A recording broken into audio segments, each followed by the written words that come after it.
تھا یہ؟ کون کر رہا تھا یہ؟ کس نے دو حصوں میں بانٹ دیا؟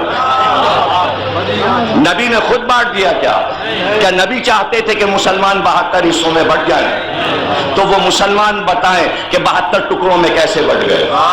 سارے الزام شیعوں کو دے دیے جائیں گے کیا؟ جہاں شیعہ نہیں بھی ہے وہاں جو ٹکڑے ہو رہے ہیں وہ کیسے ہو رہے ہیں؟ وہ کیسے ہو رہے ہیں؟ تو ایک ملک میں آپ کا زور چل گیا، انہوں نے کہا یہ سب وہ کرتے ہیں۔ کیا کرتے ہیں؟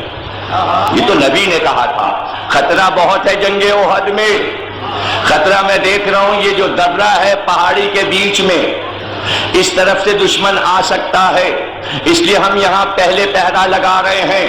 لشکر کے 2 حصے کیے، آدھا لڑے گا اور آدھا حصہ وہاں جا کے تیر و کمان لے کے بیٹھے کہیں ادھر سے دشمن نہ آ جائے، اگر پیچھے سے حملہ ہو گیا تو پھر ہم مقابلہ نہیں کر پائیں گے۔ نبی نے کہا آندھی آئے، طوفان آئے، سیلاب آئے، زلزلہ آئے، پہاڑ گر جائے، یہاں سے نہ ہٹنا، یہاں سے نہ ہٹنا، یہاں سے نہ ہٹنا، یہاں سے نہ ہٹنا،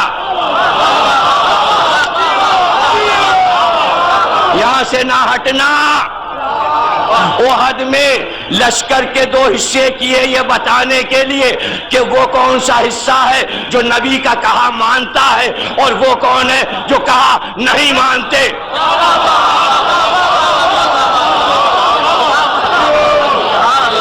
وہاں رہنا، ہٹنا نہیں، طوفان آئے نہ ہٹنا، آندھی آئے نہ ہٹنا، سیلاب آئے نہ ہٹنا، یہ پہاڑ تم پہ گر جائے مر جاؤ پھر بھی نہ ہٹنا۔ قسم دی ہے، قسم۔ جنگ جیت لی، علی نے جنگ جیت لی، حمزہ نے جنگ جیت لی، رسول نے جنگ جیت لی، دشمن ہار کے بھاگنے لگا۔ خالد بن ولید ایک ٹولہ لے کے پیچھے سے آیا کہ درے سے گھستے ہیں اور پیچھے سے مسلمانوں کو مارتے ہیں۔ وہ وہاں ٹہل رہے تھے پہاڑی کے پیچھے، وہ جو بیٹھے تھے درے پہ مسلمان جسے نبی نے کہا تھا ہٹنا نہ، انہوں نے منظر یہ دیکھا کہ جیت ہو گئی اور مال غنیمت لوٹنے لگا۔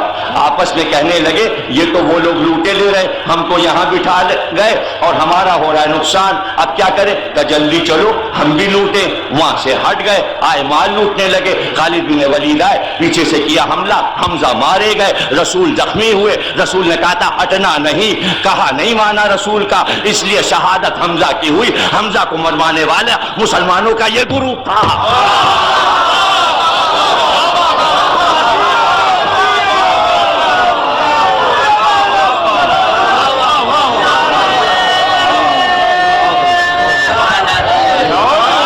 کیوں ہٹے؟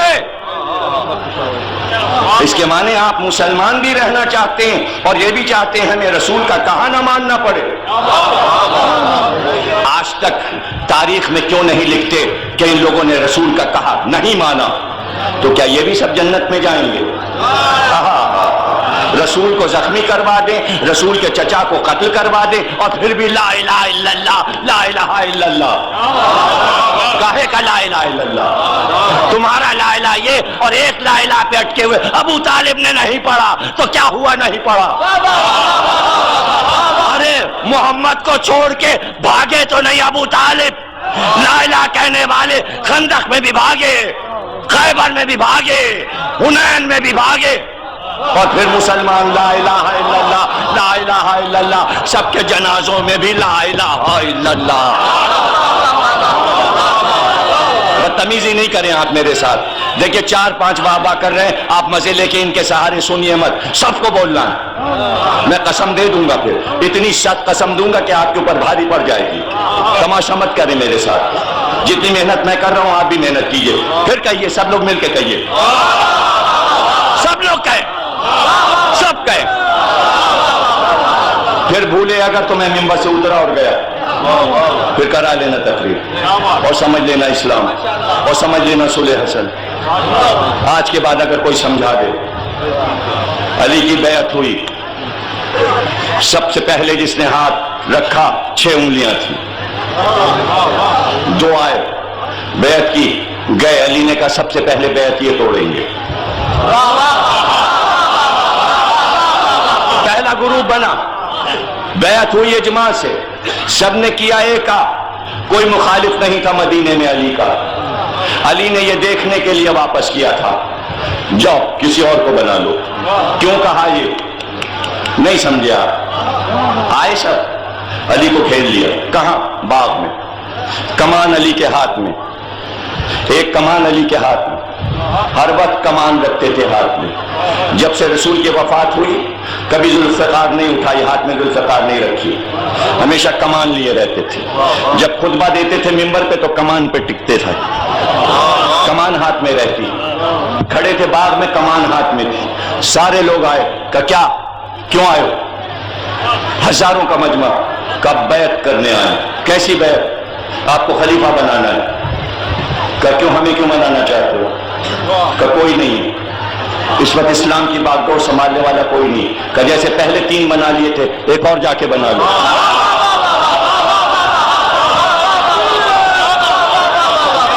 یہ کیوں کہا؟ یہ اس لیے کہا کہ کیا اشتیاق ختم ہو گیا؟ چوتھا نہیں ملا تو یہاں آئے ہو. نہیں تھا نا، چوتھا نہیں تھا مسلمانوں کے پاس. اچھا تو جب نہیں ملا تو پھر ساتھ تو نہیں چھوڑو گے؟ پکا کیا علی نے. کہ گروپ تو نہیں بناؤ گے؟ بیعت کر کے چلا. کہ یہ توڑیں گے، بیعت توڑیں گے. گورنروں کو خط لکھے کہ ہم جس کو چاہیں گے گورنر لگائیں گے، ہم مالک ہیں اس وقت. اب کوئی مشورہ نہیں دے سکتا امام کو. کہاں معزول کرتے ہیں شام کے گورنر کو. عبداللہ ابن عباس نے کہا بھی رہنے دیجئے، ذرا سلطنت جم جائے تو ہٹائیے گا. کہ 1 منٹ بھی ہم اللہ کے خلاف کام کرنے والے کو اسلامی حکومت میں نہیں رہنے دیں گے. جو اللہ کا مال، غریبوں کا مال لے کر جمع کرے، جو شراب کو عام کر دے، فاسق و فاجر کو نہیں رہنے دیں گے. مومن رہے گا. اختلاف تو ہونا تھا. علی کا یہ جملہ سمجھے نہیں، اس کے معنی یہ علی سے پہلے جو گورنر بنائے جا رہے تھے سب مومن نہیں تھے. تو حکومت میں اختلاف تو موجود تھا. تو ایک گروپ وہ بنا جس نے بیعت کر کے توڑی، ایک گروپ وہ بنا کہ جس کو عہدے سے ہٹایا. ابھی تیسرا گروپ بننے والا ہے. پہلا گروپ بھاگ کے کہیں پہنچا اور کسی کو اپنا سربراہ بنایا. چلیے علی سے لڑیں. ابے کیوں لڑیں؟ کیوں لڑیں؟ کہ بسرے چلتے ہیں علی سے لڑتے ہیں. علی نے خط لکھے کہ ایسا نہ کیجیے آپ لوگ. کہ ہم تو لڑیں گے. علی نے کہا کہہ رہے ہیں تو لڑیں گے. امام حسن کو بھیجا کوفے. کہ کوفے والوں سے کہو چلو گے لڑنے. مدینے والوں سے کہا چلو گے لڑنے. کہ چلیں گے، آپ امام ہیں، آپ کو خلیفہ مانا ہے. جس نے خلیفہ مانا وہ علی کے ساتھ چلا، جس نے خلیفہ نہیں مانا وہ جمل میں آ کے علی کے مقابل کھڑا ہو گیا. گروپ تو بن گئے، گروہ تو بن گئے. لا الہ ادھر بھی، لا الہ ادھر بھی. لڑائی ہوئی، انجام سامنے آیا، علی جیت گئے. لیکن علی نے اپنا ضرب دکھایا. کیا ضرب دکھایا؟ اس سے پہلے بدر سے حنین تک جتنی لڑائیاں ہوئیں، جب لڑائی ختم ہوتی تھی مسلمان جاتے تھے مال لوٹتے تھے.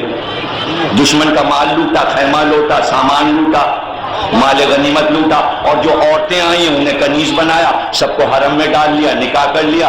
یہ ہو رہا تھا بدر سے لے کے حنین تک کہ جو عورت میدان جنگ میں آ گئی وہ آپ کی کنیز ہے، وہ آپ کی حرم ہے. یہاں لڑائی ہوئی. ایک بار سب نے علی کے ساتھیوں نے کہا ہم لوٹیں گے، مال غنیمت ہم جیتے ہیں، عورتیں جتنی ادھر ہیں انہیں بنائیں گے کنیزیں. علی نے دونوں ہاتھ اٹھائے، کہا خبردار، ایسا نہیں ہو سکتا. نہ تم انہیں لوٹ سکتے ہو، نہ ان کا مال چھو سکتے ہو، نہ انہیں کنیزیں کر سکتے ہو. اس لیے کہ ادھر ایک معزز خاتون ہے، ان کو کنیزی میں کون لے سکتا ہے؟ وہ تو تمہاری ماں ہے. یہ علی کا ظرف تھا. اگر علی کے ظرف پہ مسلمان چل رہے ہوتے تو آج ایک ہوتے. آپ ادب کے ساتھ جائیے. 40 آدمیوں کو بھیجا، سواری کو مدینے پہنچا دیجئے، قرآن کی آیت پڑھی، گھر سے نہ نکلو، سورہ احزاب کی آیتیں علی نے پڑھی، اب گھر میں بیٹھیے۔ 40 آدمی چلے، ہماری سے آواز آئی، یہ کیا کیا علی نے؟ مردوں کے نرغے میں مجھے بھیج دیا، سرحد مدینہ آ گیا تھا، میں ابھی رسول کی قبر پہ شکایت کروں گی، آپ کے بھائی نے مردوں کے ساتھ مجھے مدینے بھجوایا۔ وہ 40 جو مرد تھے انہوں نے امامے اپنے پھینکے اور بال کھولے، کہ 40 کنیزوں کے نرغے میں 40 کنیزوں کو مردوں کا لباس پہنا کر علی نے بھیجا تھا۔ یہ تھا احترام، علی کو معلوم تھا یہ اعتراض ہوگا، یہ اعتراض ہوگا۔ آپ بیٹھیے، اس کو ملا سہارا کہ جب یہ لڑ سکتے ہیں تو ہم بھی لڑ سکتے ہیں۔ علی نے اگر ہمیں معزول کر دیا، ہم معزول نہیں ہوئے، ہم گورنر رہیں گے، 1 لاکھ 1.5 لاکھ کا لشکر ہم بنائیں گے اور ہم علی سے لڑنے آ رہے۔ علی نے بہت سمجھایا، جنگ مت کر، فساد مت کر، صفین کے میدان میں آ گیا۔ 1 سال علی نے سمجھایا کہ بات کو سمجھ لے، وہ تلا ہوا ہے لڑنے پہ۔ جنگ شروع ہو گئی، علی کی ذوالفقار پھر نکل آئی، مالک اشتر آ گئے، عمار یاسر آ گئے، لڑائی شروع ہوئی، لاشوں پہ لاشیں گرنے لگی۔ ایک بار علی فوجی لباس پہن کر گھوڑے پہ سوار میدان میں بیچ میں آئے، کہا کیوں مسلمانوں کو کٹوا رہا ہے؟ تو بھی نکلا، میں آ گیا، ہم دو لڑ لیں، یا تو مجھے قتل کر دے یا میں تجھے قتل کر دوں، مسلمانوں کو کیوں کٹوا رہا ہے؟ علی جیسا ظرف ہوتا تو آج اختلاف نہ ہوتا۔ اسی لیے میں بار بار تقریروں میں کہہ رہا ہوں، آج علی کو سچے دل سے مان لو، سارے مسلمان ایک ہو جائیں گے۔ ارے اس پہ زور زور بابا کرو، علی پہ اختلاف نہیں ہے، علی پہ اختلاف نہیں ہے۔ اب لگاؤ نعرہ حیدری، اب لگاؤ نعرہ۔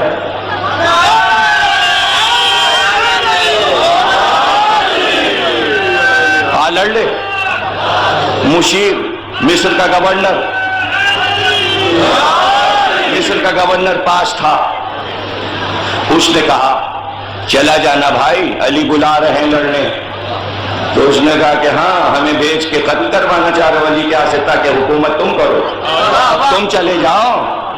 پتا ہے علی کے مقابل جا کے کوئی پھر واپس آیا ہے؟ یہ بھی پتا ہے کہ علی کتنے شجاع ہیں۔ علی کا قصیدہ ہر ایک پڑھتا ہے، اس نے بھی پڑھا کہ تم چلے جاؤ، وہ چلے گئے۔ وار کیا، پہلا وار کیا، علی نے وار کو روکا۔ جب علی نے وار کیا تو اپنے آپ کو گھوڑے سے گرا دیا، اور بچنے کے لیے وہ کام کیا کہ علی نے منہ موڑ لیا، لاہور پڑ کے اٹھ کے بھاگ گئے۔ تو علی سے مقابل آ کے کوئی لڑنے کو بھی نہیں تیار۔ آپ سمجھیں، مسلمانوں کو آپس میں لڑوایا جا رہا ہے۔ فتح ہو گئی، میدان جنگ میں فتح ہو گئی۔ ان کا بھائی تو فتح ہو گئی، اب کیا ہوگا؟ کہ بھائی ہم ترکیب بتاتے ہیں، نیزوں پر قرآن بلند کر دو۔ کیسے؟ جزدانوں میں پتھر باندھ دو، قرآن اتنے کہاں سے آئیں گے میدان جنگ میں؟ پتھر باندھ کے نیزوں پہ لٹکا دو اور کہو ہم علی سے سلو چاہتے ہیں۔ علی نے کہا یہ قرآن نہیں ہے، قرآن میں ہوں،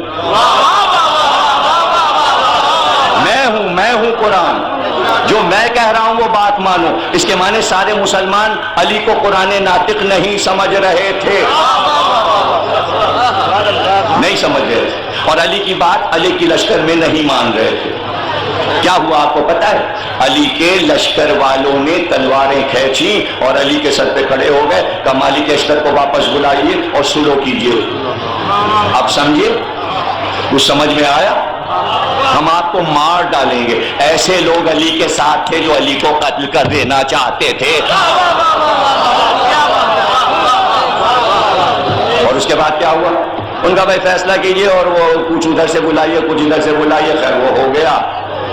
علی نے کہا عبداللہ ابن عباس کو بھیج دو۔ ان کا نہیں، ہم تو ابو موسیٰ اشعری کو بھیجیں گے۔ علی نے کہا میرا کہا مانو، نقصان اٹھاؤ گے؟ کہا نہیں، انہیں کو بھیج دیجئے۔ علی کا کہا نہیں مانا، انہوں نے بھیج دیا۔ ادھر سے آئے عمر یاس، ادھر سے آئے ابو موسیٰ اشعری آپس میں کان میں باتیں ہوئی. ان کا بھائی ایسا کرو کہ ہم دونوں مل کے علی کو بھی معزول کیے دیتے ہیں اور معاویہ کو بھی معزول کیے دیتے ہیں. کہنے ہاں ٹھیک ہے. کہنے کہ تم اپنی تقریر میں کہنا ہم نے اپنے آدمی کو معزول کیا, تم کہنا کہ ہم نے اپنے آدمی کو معزول کیا. ابو موسیٰ اشعری کہنے لگے اچھا ہم ممبر پہ جاتے ہیں اور جا کے اعلان کریں گے. عمر یاس نے کہا پہلے تم اعلان کرو. وہ گئے اور انہوں نے کہا یہ دیکھیے ہاتھ میں انگوٹھی ہے, میں نے اس طرح انگلی نکالی انہوں نے اور کہا اس طرح علی کو ہم نے خلافت سے الگ کر دیا. علی کے نمائندے نے یہ تقریر میں کہا کہ علی کو ہم نے خلافت سے معزول کر دیا. اب ہمارے آس آئے, کہنے بھائیو آپ نے سن لیا علی کے آدمی نے علی کو معزول کر دیا, لیکن ہم معاویہ کو معزول نہیں کر رہے. اب دیکھیے کپڑے پھٹنے لگے, تو نے تو مجھ سے یہ کہا تھا, یہ ہوا تھا, وہ ہوا تھا. دیکھیے ہنگامہ دیکھ رہے ہیں, سیاست دیکھ رہے ہیں. اگر جنگ اخبار ہوتا تو خبریں چھپ رہی ہوتی, جیو ٹی وی ہوتا تو خبریں آ رہی ہوتی. نہ ٹی وی تھا نہ اخبار, اس لیے آپ کو کچھ معلوم ہی نہیں. علی کو واپس آنا پڑا. واپس آئے تو وہی لوگ جو تلوار کھینچ کے علی کو قتل کرنا چاہتے تھے علی کا راستہ روک لیا, اور 13,000 کا لشکر خارجی بن کے وہ سامنے آ گئے. قاری قرآن تھے, عبادت گزار تھے, نمازی تھے, پرہیزگار تھے, زاہد تھے, متقی تھے, اور کہنے لگے علی ہم تم سے جنگ کریں گے اس لیے کہ حاکم تم نہیں ہو, اللہ حاکم ہے. علی نے تلوار نکالی, کہا سورج ڈوبنے سے پہلے ہم سب کو قتل کر دیں گے. ان کے 13 بچیں گے, ہمارے 13 قتل ہوں گے. اب کتنے گروپ ہو گئے, خارجی الگ, وہ الگ, وہ الگ, بیت توڑنے والے الگ, یہ وہ. تو کیا علی کو سب مان رہے تھے؟ ایسے میں 40 ہجری میں علی کی شہادت ہو گئی. اتنی سیاسی پارٹیاں, اتنے گروپ بن چکے تھے. اس ہنگامی حالات میں حسن کو خلافت ملی. اب بتائیے حسن کیا کریں؟ موضوع ہی ختم ہو گیا, آپ بیٹھے رہ گئے. اب بتائیے کیا کریں حسن, کیا کریں بتائیے. سب کو ایکجا کریں, میل کروائیں, ایک طرح کا مسلمان بنائیں. کیا پھر سے جو محمد نے کام شروع کیا تھا حسن دوبارہ شروع کریں؟ کیا قولوا لا الہ سے شروع کریں؟ کیا ہنگامی حالات ہیں, کیا پریشانیاں ہیں؟ کوفے میں جا رہے ہیں, مدائن میں جا رہے ہیں, نماز پڑھنے جا رہے ہیں, نیچے سے چادر کھینچ لی گئی, پیچھے سے زخم لگا دیا گیا, چھڑی میں زہر بجھایا ہوا ہے, انگوٹھے پہ پیر رکھ کے دبا دیا. کبھی وہاں حملہ ہو رہا ہے, کبھی وہاں حملہ ہو رہا ہے. جہاں حسن کے چاہنے والے ان کا گل لوٹا جا رہا ہے, قتل کیا جا رہا ہے. اب حسن کیا کریں؟ نہیں کیا کریں آپ بتائیں. جو چند چاہنے والے تھے لشکر لے کے, کوئی 60,000 کا لشکر لے کے امام حسن چلے تاکہ مقابلہ کریں. سرحد کے اوپر مدائن میں پہنچے, قصر مدائن میں ٹھہرے, بڑا خیمہ لگایا گیا, لشکر کے انتظام ہوئے, کھانے پینے لنگر سب کچھ انتظام ہوا. سارے سردار ساتھ میں تھے. سعد ابن عبادہ کے بیٹے قیس جو ہیں ان کو جنرل بنایا, کمانڈ لشکر کی وہ کریں گے. وفادار تھے, ان کے باپ بھی علی کے صحابی تھے, کا کمانڈ آپ کریں گے. لشکر کی کمانڈ ان کے پاس, دیگر رجمنٹ دوسروں کے پاس. اب وہاں سے خط آنے لگے, ہر لشکر کے سردار کو خط آتا تھا 70,000 لے لو, 1,00,000 دینار لے لو, آ کے ہم سے مل جاؤ, لشکر چھوڑ دو. 25 کمانڈر تھے حسن کے, سب کو 10-10 لاکھ دینار مل گئے. چھوڑ چھوڑ کے جانے لگے, چھوڑ چھوڑ کے جانے لگے, چھوڑ چھوڑ کے جانے لگے. کہا اب 5-6 آدمیوں کو حسن کے لشکر میں بھیج کے پروپیگنڈا کرو, حسن سلو چاہتے ہیں, سلو چاہتے ہیں, سلو چاہتے ہیں, سلو چاہتے ہیں. سب تلوار کھینچ کے آ گئے. کیا آپ سلو کرنا چاہتے ہیں؟ کہاں میں سلو کرنا چاہتا ہوں. کہا وہ تو وہاں سے خط آ رہے ہیں کہ سلو کرنا چاہتے ہیں. پہلے سے پروپیگنڈا, ہم آپ کو قتل کر دیں گے, ہم آپ کو مار دیں گے, یہ کریں گے. چادر چھین لی, اب کھینچ لی. اب چاہنے والے بچا بھی رہے, 2-4 چاہنے والے ہیں, سارے ہیں دشمن. جب پورا لشکر حسن کا ہی دشمن ہو گیا تو اب بتائیے کیا کریں حسن, مجھے بتائیے. نہیں کیا کریں. اب رات کو سو بھی نہیں سکتے حسن, اس لیے کہ سو جائیں گے تو سوتے میں مار دیے جائیں گے. پوری رات جاگ کے گزار رہے ہیں. اب جو صبح ہوگی, جس رات کا واقعہ بتا رہا ہوں کہ کیا ہوا, وہ رات جب آئی تو انہوں نے کہا بھائی ایسا ہے کہ خط حسن کے پاس لے جاؤ اور کو آپ کے سارے آدمی ہم نے توڑ لیے, آپ لڑیں گے کیسے ہم سے. اب یہ ہم کر سکتے ہیں کہ ہم آپ کو سادہ کاغذ بھیجے دیتے ہیں, آپ شرائط لکھ دیجئے اور مجمع میں اعلان کر دیجئے کہ سلو کر لی. یہ ادھر سے خط آیا, اور یہاں جو حسن کے آدمی ہیں ان کو یہ پیغام بھیجا گیا کہ تم اگر حسن کو اس رات گرفتار کر کے میدان جنگ میں ہمارے حوالے کر دو تو ہم شام کی قید میں حسن کو ڈال دیں، 10-10 لاکھ دینار دیں گے جو قید کر کے حسن کو لائے گا۔ اب حسن کے لیے ہیں دو راستے، یا تو صبح کو گرفتار کرا دیے جائیں، اور ایک طرف رکھا ہے سادہ کاغذ۔ آپ بتائیے کیا کیا جائے؟ ایک طرف سادہ کاغذ ہے، کہہ والا یا تو صلح کر لو آج کی رات، کاغذ پہ شرائط لکھ دو، ورنہ صبح کو تمہارے آدمی پکڑ کے ہمارے حوالے کر دیں گے۔ آپ بتائیے حسن کیا کرے؟ تو صلح حسن نے کی یا مسلمانوں نے کی؟ حسن نے کیا کیا؟ حسن نے شرائط لکھے، حسن نے قرآن لکھ دیا۔ کیا لکھ دیا؟ پہلی شرط لکھی، جو کچھ لینا ہو لے لے، یہ 2-4 زمینیں ہیں، قبضہ کر لے، آ کے ان صوبوں پر لے جا، یہاں مال و دولت کیا ہے میرے پاس جو تجھے دے دوں، میں جمع نہیں کرتا، جمع تو کرتا ہے۔ کیا چیز مجھ سے مانگ رہا ہے؟ کیا لینا چاہ رہا ہے؟ لے، کاغذ پہ لکھ دیا، تو قرآن اور سنت پہ عمل کرے گا، پہلی شرط۔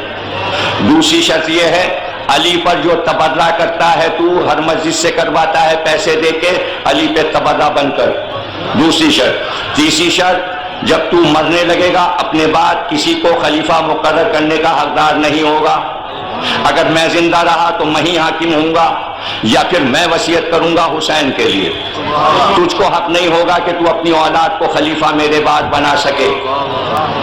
شرطیں سمجھ میں آ رہی ہیں؟ جہاں جہاں علی کے چاہنے والے شیعان علی ہیں ان کے گھر پہ حملہ نہیں ہوگا، ان کے گھر نہیں جلائے جائیں گے، ان پہ مظالم نہیں ہوں گے، انہیں کچھ نہیں کہا جائے گا، ان کی بستیوں کو نہیں جلایا جائے گا۔ کاغذ لکھ کے بھجوا دیا۔ کیا برا کیا حسن نے؟ اور جو قرآن حسن نے لکھا اس کو جوتوں کے نیچے رکھے گا، شرائط حسن میرے جوتے کے نیچے۔ میں کوئی شرط پوری نہیں کروں گا، سن لو، میں نے دین کی خدمت کے لیے حکومت نہیں چھینی ہے، میں نے حکومت لی ہے صرف تم کو قبضے میں، تمہارے دل و دماغ قبضے میں کرنے کے لیے، صرف میں حکومت کرنا چاہتا ہوں اور میرا کوئی مقصد نہیں۔ حسن نے پوچھا جانا چاہتے ہو؟ جانا چاہتے ہو؟ جاؤ، چلے جاؤ، لیکن تم یہ چاہتے ہو کہ ہمیں باندھ کے اس کے حوالے کر دو؟ تم یہ نہیں کر سکتے، تم ہمیں قیدی نہیں بنا سکتے، ہمیں گرفتار نہیں کر سکتے، اس لیے کہ مرضی الہی ابھی نہیں ہے کہ کوئی امام قیدی بنے۔ جب وہ وقت آئے گا دیکھا جائے گا، ابھی آزادی کی ضرورت ہے ہمیں۔ حسن کو سکون چاہیے تھا کہ حکومت کے سارے جھنجٹ لے کے کوئی یہاں سے چلا جائے، میں خلافت کو قتل کر دوں، ختم کر دوں تاکہ آگے بھی نہ بڑھے، اور میں مدینے میں اطمینان سے یہ بتا سکوں کہ نانا کا دین کیا ہے۔ اور آ کے اپنی مسند پہ بیٹھ گئے، پھر سمجھایا شریعت کیا ہے، توحید کیا ہے، امامت کیا ہے، نبوت کیا ہے، قیامت کیا ہے، قیامت تک اس دین کو جانا کیسے۔ مجمع لگ رہا ہے، ہزاروں لوگ آ رہے ہیں اور واعظ سن رہے ہیں، تقریر سن رہے ہیں، دین کو سمجھ رہے ہیں، جنہیں کھانا پینا تھا ادھر چلے گئے، جنہیں دین سمجھنا تھا ادھر رہے۔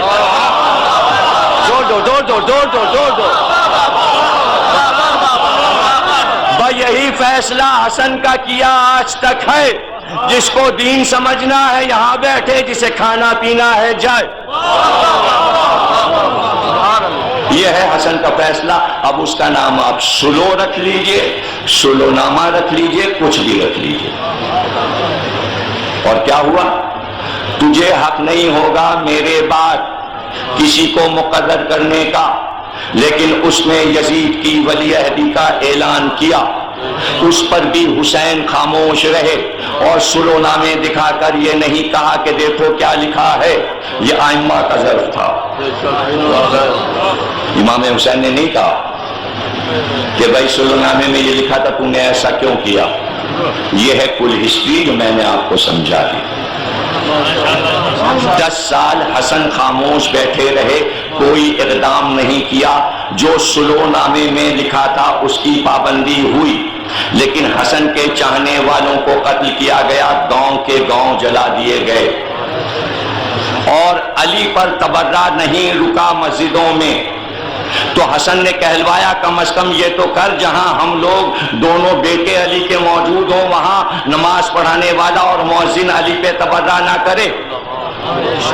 کم از کم اتنا تو کر لے کہ جب ہم لوگ آئیں کسی محفل اور مسجد میں تو وہاں تو میرے بابا پہ تبرہ نہ ہو. اب یہ جملہ دے رہا ہوں اور پوری رات گھر پہ جا کے مہینے بھر بابا میری کرتے رہنا جو جملہ میں کر رہا ہوں. آپ یہ بتائیے کہ آپ کے باپ کو کوئی گالی دے اور آپ سے یہ کہے آپ کے پاس 1 لاکھ روپیہ ہو مجھے دے دیجئے میں آپ کے باپ کو اب گالی نہیں دوں گا, تو آپ باپ کو گالی کھلائیں گے یا 1 لاکھ روپیہ دے دیں گے؟ آپ کہیں گے 1 لاکھ کیا ہے, میں باپ پر صدقے کر سکتا ہوں لیکن اپنے باپ پہ گالی نہیں سن سکتا. حسن نے علی پہ جو گالیاں ہو رہی تھی اس پر سے حسن نے خلافت کو صدقے کر کے پھینک دیا.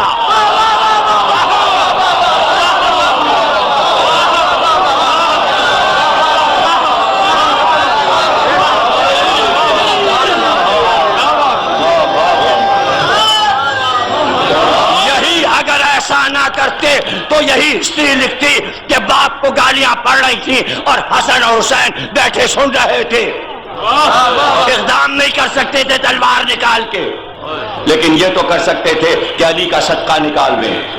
یہ خلافت نہیں ہے جسے مسلمان خلافت کہتے ہیں. بیٹے نے اپنے باپ کا صدقہ نکال کے پھینک دیا. بیٹا ہو تو ایسا, بیٹا ہو تو ایسا. صدقہ ہے یہ جس کو آپ کہتے ہیں ملوکیت ہے اور حکومت ہے, یہ حسن کا نکالا صدقہ ہے. یہ حسن کا نکالا صدقہ ہے. اگر 58 اسلامی ملک ہے تو سارے اسلامی ملک ملا کر حسن کا نکالا صدقہ ہے. یہ سب زکوٰۃ ہے, یہ سب زکوٰۃ ہے آل محمد کے گھر کی زکوٰۃ. سب آل محمد کے گھر کی زکوٰۃ کھا رہے ہیں, آل محمد کے گھر کی زکوٰۃ کھا رہے ہیں. صدقہ نکالیے. کہ جاؤ اب فیصلہ کرنا کہ تمہارے فیصلے صحیح تھے یا ہمارا فیصلہ صحیح تھا. اور 10 سال خاموش, کچھ نہیں بولے, اور لوگ بھیجے جاتے ہیں اور جدھر سے نکلتے ہیں اچھا ذلیلوں کا امام جا رہا, تم ہو ذلیلوں کے امام. گھوڑے کو روکا, کہ کیا بات ہے, کسی سے لڑ کے آ رہا ہے, غصے میں آ رہا ہے, بھوکا ہے تو کھانا کھلاؤں, سواری نہیں تو گھوڑا دے دوں, لباس نہیں تو لباس دے دوں. رک گیا کہ ہم نے گالیاں دی تم غصہ نہیں ہوئے. کہ نانا نے کہا ہے کہ گالی دینے والا جب گالی دے چکتا ہے گالی وہی جاتی ہے جو اس کا مستحق ہوگا. اس لیے ہم برا کیوں مانیں؟ ہاں تمہیں اگر کوئی ضرورت ہو تو بتاؤ. کہ ہم نے سنا ہے کہ تم صاحب معجزہ ہو. کہ تجھے کیا چاہیے؟ کہ میں ضرورت مند ہوں. حسن نے کہا ضرورت مند اس لیے ہو کہ جو وظیفہ بنی امیہ سے مل رہا تھا وہ انہوں نے غصہ ہو کے تم پر بند کر دیا. گھوڑے سے کود پڑا. کہ تمہیں یہ بات کیسے معلوم؟ سنیے, تمہیں یہ بات کیسے معلوم؟ کہ ہم سب جانتے ہیں, ہمیں پل پل کی خبر ہے. کہ یہ تو ان کی پرائیویٹ باتیں ہیں, یہ تو باہر نہیں نکلنے دیتے. کہ تم اس کی بات کر رہے ہو؟ ان کے جتنے خزانے ہیں اگر ان کو چاہوں میں تو یہاں بیٹھے بیٹھے فنا کر دوں, ساری دولتیں فنا کر دوں. کہ تو پھر آپ جانتے ہیں کہ میں ضرورت مند ہوں. کہ ہے ضرورت مند لیکن میرے باپ کا دشمن ہے. کہ لیکن اگر میں دشمن بھی ہوں تو آپ کو ضرورت دشمن کی بھی پوری کرتے ہیں. کہ کیا چاہیے؟ پریشانی ہے. جب وہ تیرا گھر جو ہے نا اس کے پیچھے ایک کباڑ خانہ ہے, وہاں بہت عرصے سے 2 صندوق لکڑی کے پڑے ہوئے, اس کا ڈھکن کھولے گا, اس میں ہیں یمنی چادریں, 7 چادریں اوپر رکھی ہیں صندوقوں کے, وہ چادریں ہٹائے گا پھر دیکھنا کہ کیا ہے.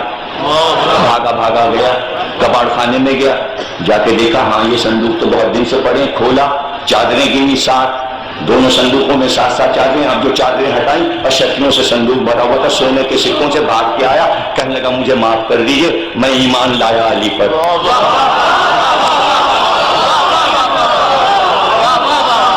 آج ہم آپ کو پہچان گئے کہ امام وقت آپ ہیں, دو عالم کے امام آپ. اللہ اس لیے خلق حسنی مشہور ہے، اس لیے خلق حسنی مشہور ہے۔ غلام جوتا سیدھا کر کے رکھ دے تو مڑ کے کہیں 7 لاکھ دینار دے دو اس کو۔ سخی وہ ہے کہ سخی حسن ہے۔ سخاوت حسن کی مشہور ہے، سخاوت کسی کی نہیں مشہور۔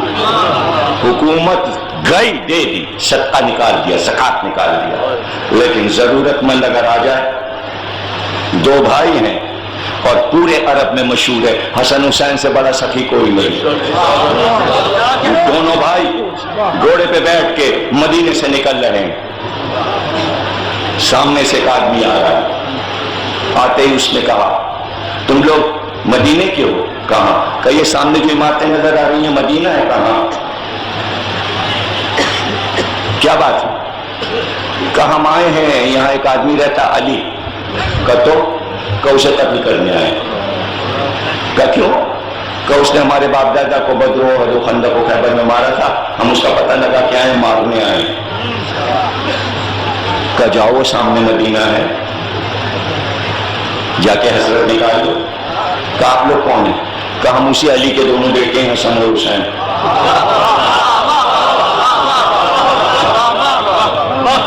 کہ تم نے برا نہیں مانا، ہم نے تمہارے باپ کو گالی دی؟ کہ تمہاری گالی ہمارے باپ تک پہنچی نہیں، گالی تمہاری طرف پلٹ گئی۔ کہ ہم اس کو قتل کرنے جا رہے ہیں، تم ہمیں روک نہیں رہے؟ کہ ہم کیوں روکیں؟ اللہ علی کا محافظ ہے، اگر حسرت ہے تو جا کے کرو، تلوار چلاؤ، علی سے لڑو، گردن کاٹ لو علی کی۔ کہ کچھ گھبرایا ہوا ہے، لڑکے آیا ہے کہیں سے، اور یہ بھی ہمیں پتہ ہے کہ آج کل بڑی پریشانی ہے تجھے۔ کہ تم لوگوں کو تو سب کچھ معلوم ہے میرے بارے میں۔ کہ ہمیں تجھے باپ دادا کے نام بھی معلوم ہے، حالانکہ ہم نے کبھی تجھے نہیں دیکھا۔ کہ تو یہ بھی بتا دو کیا ضرورت ہے میری؟ کہ تجھے 7,000 دینار چاہیے اس وقت، قرضہ بھی ہے تیرا، قرضدار تجھے قتل کرنے کو تیار بیٹھے۔ کہ تو ہم نے سنا ہے تم ضرورت پوری کرتے ہو، دلا دو۔ یہ کہہ کے ایک بار حسن نے اوپر دیکھا آسمان کی طرف، کہ دیکھ وہ چیل آ رہی ہے تیرا حصہ لیے ہوئے۔ ایک چیل اپنے پنجے میں تھیلی لے کے آئی، اس کے سامنے گرا دیا، کہ گن 7,000 دینار ہے یا نہیں؟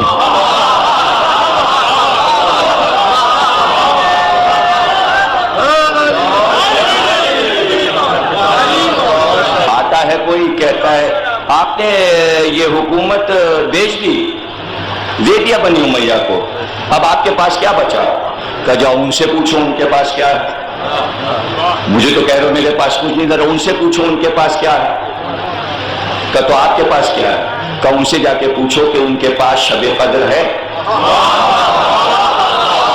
جاؤ جا کے باہر اعلان کر دو یہ دولت نہیں رہے گی، ہماری حکومت شب قدر کی صورت میں قیامت تک رہے گی، ہر آسمان کا فرشتہ امر لے کر ہمارے پاس آئے گا، ہماری مرضی سے کائنات چلے گی، امر ہمارا جاری ہوگا۔ صاحب امر اب تک ہے، حسن نے صحیح کہا تھا یا نہیں؟ اب کہیے تو تقریر ختم کر دیں، ایسے ہی مذاق کر رہے تھے آپ سے کہ 4 بجے تک پڑھیں گے، صرف چاہ رہے تھے کہ کم از کم 1 گھنٹہ تو سن ہی لیں آپ، لیکن 1.5 گھنٹے سن لیا بڑی بات ہے،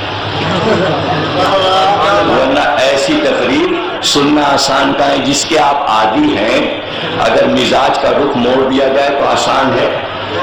یہ تو میرا کام تھا کہ میں نے آپ سے واہ واہ کرائی، ہر ایک تھوڑی کرا سکتا ہے، میں نے اپنا مطلب نکالا، میں چلا، لو اس پہ بھی واہ واہ نہیں کیا، اور اظہر نے کیا، ڈاکٹر نے اوکے نہیں کیا، ہاں اس پہ آپ واہ واہ کیوں کریں گے؟ کہ مطلب یہ کہ ہم سے مطلب نکلوا لیا، ہم تو کنجوس آدمی، ہم تو واہ واہ کرتے ہی نہیں، یہ اتنے سکے واہ واہ کے انہوں نے حاصل کیسے کر لیے؟ ذکر حسن تھا اس لیے چھنوا لیے سکے واہ واہ کے، وہ لے کے تمہاری واہ واہ ہم نے حسن پہ صدقہ کر کے واپس کی، لے جاؤ اپنی واہ واہ، لے جاؤ اپنی واہ واہ، مجھے نہیں چاہیے، مجھے نہیں چاہیے، اپنے حسن پہ صدقے کی کرتے رہنا واہ واہ، اور کیسٹ سنتے رہنا تو پھر واہ واہ کرتے رہنا۔ اب کیا ضرورت ہے سب کچھ لے چکا، اب کیا پریشانی ہے؟ کہ ولی عہدی کا اعلان نہیں کر سکتا جب تک حسن بیٹھے ہیں، اس لیے کہ معاہدہ ہے اور کاغذ سب پڑھ چکے ہیں مسلمان، نہیں سمجھے؟ معاہدے میں لکھا ہے تو اپنے بعد ولی عہد مقرر نہیں کر سکتا۔ مسلمانوں کو یہ بات معلوم ہے کہ حسن نے یہ لکھوایا ہے، اگر اس نے اپنا ولی عہد اپنے بیٹے کو بنا دیا تو تمام مسلمان اس کے مخالف ہو کر پھر حسن کی طرف آ جائیں گے کہ اس نے معاہدے پہ عمل نہیں کیا۔ اس لیے ضروری یہ ہے کہ حسن کو راستے سے ہٹایا جائے، اس لیے زہر دلوایا، اس لیے حسن کی شہادت ہوئی تاکہ میں اپنے بیٹے کی ولی عہدی کا اعلان کر